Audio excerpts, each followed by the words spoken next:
We are back working on the Antix remix. The last video I attempted to take this synth line, which is the main theme of the track in my opinion, and turn it into chords.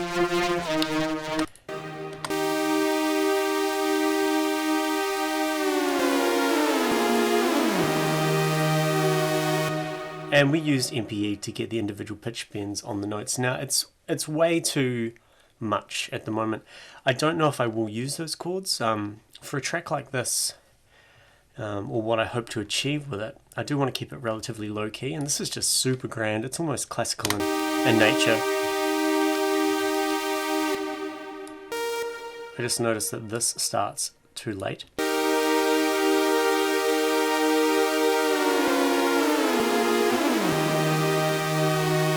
Also, it's interesting because this track, if I play it from here,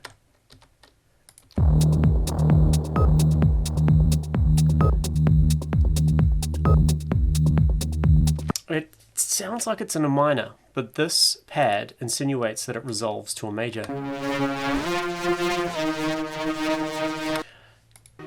Now it doesn't have to be either as well. There is a third option which is, it's neither.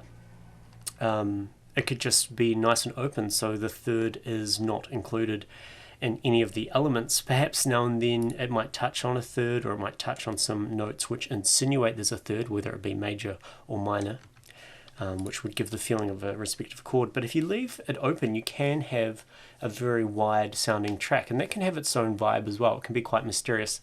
I'm not saying that that's the case with this. I will need to overlay a few more other elements, and that's what I'm going to do quickly here. I'm going to figure out whether we go for the minor, whether we go for the major, or we leave it open, or we do something different altogether. So let's have a listen to what we have here.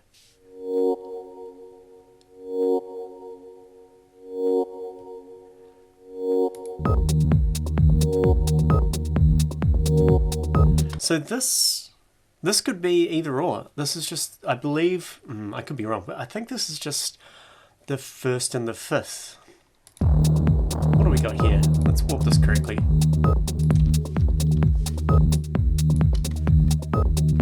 And we're at 130.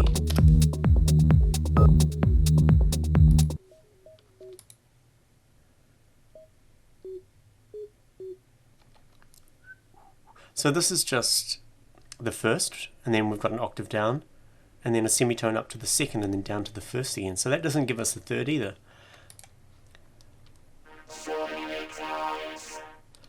That sounds very major, doesn't it?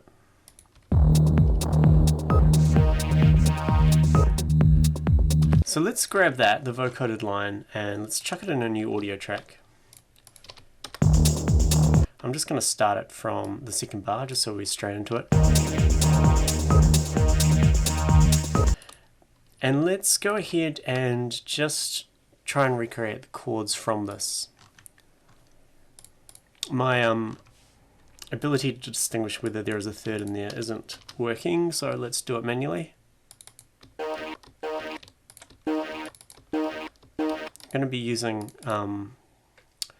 squares. We use saws. I find pitch is a bit easier to distinguish with a saw. I think that's just the first. See, if we add the fifth in with no third, we could add the, let's add the major in first.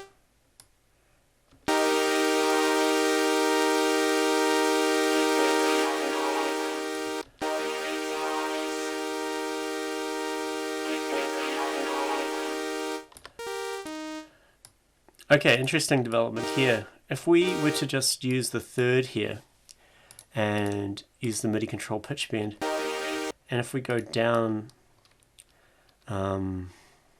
like that, we have to make sure the operator is set to pitch bend just 2 semitones. I think it just goes down 2 semitones, an open major chord,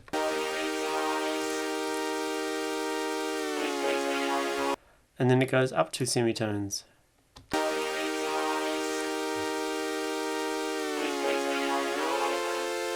No, it doesn't go up 2 semitones. Does it go up 1? I don't think it goes up 1.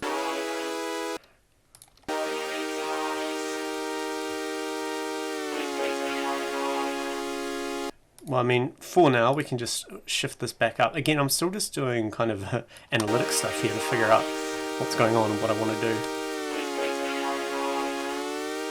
And I'm sure there's some very well ear-trained people who know straight away what's going on, but I do not. Now let's try and put the minor third in and see if it still works. And it does. So if we were to put the major third in here,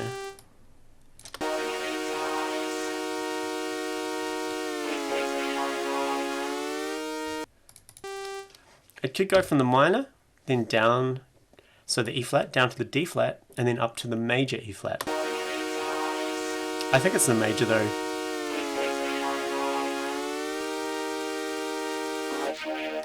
But we could play with that. We could play with that. You know, going from the minor to the major of the same key is something I quite like to do. You do need a little bit of trickery. Although it does sound good here.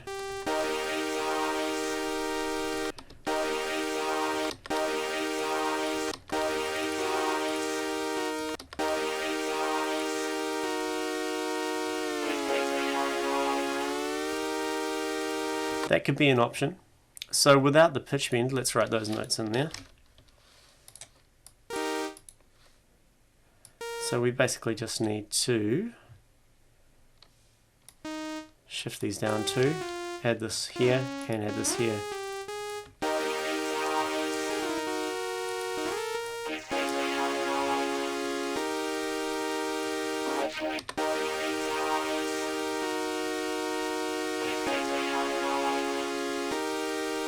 So that's interesting, we're going straight from the major to the minor.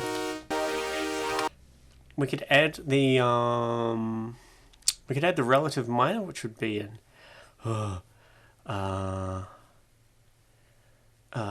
would be a B, I think, or a C. No, it's not gonna work. We tried that before, it didn't work.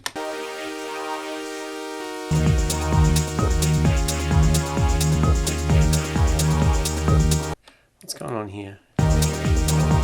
Oh, we're playing this clip twice.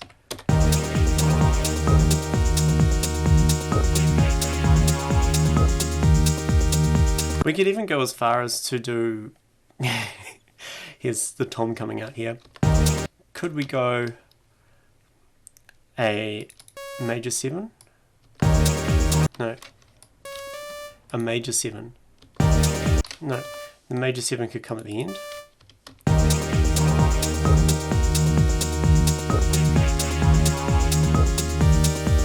No major 7.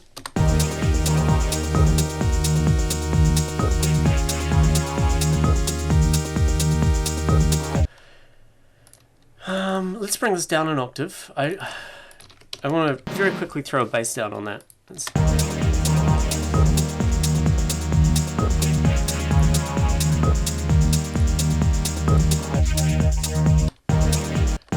So let's just put in a MIDI clip here. I won't call it MIDI. Slow down some. Okay, bass. There we go. And I'm just going to chuck in a just an operator.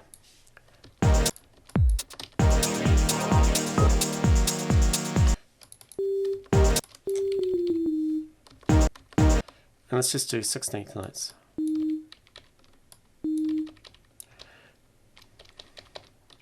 Remember, I like to do the bass line, I like to make the notes up a few octaves just so I can hear it properly and then bring it down.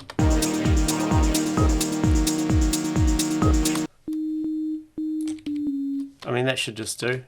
Let's go down 2 octaves. Let's get rid of this sound.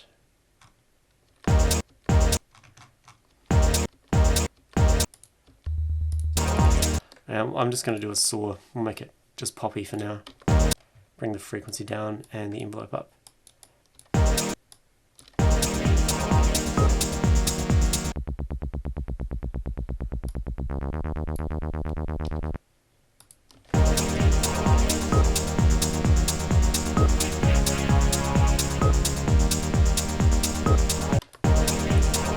And we can make it really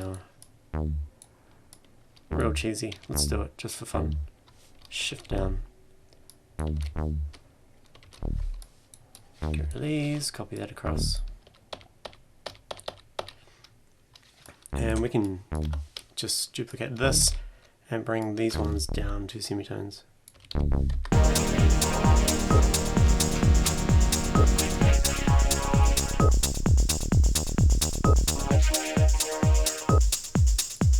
And how would that sound with a distorted pad?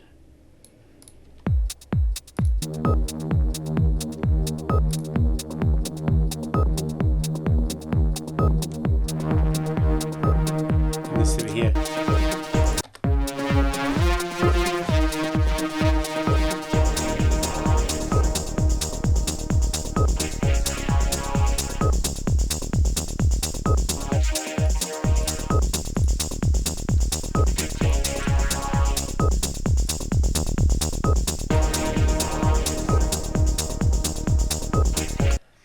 Okay, I need to keep thinking on that. This is important, and I think this is important to do at the very start of this, is where do I go with the chords? So I will pick this up in the next video.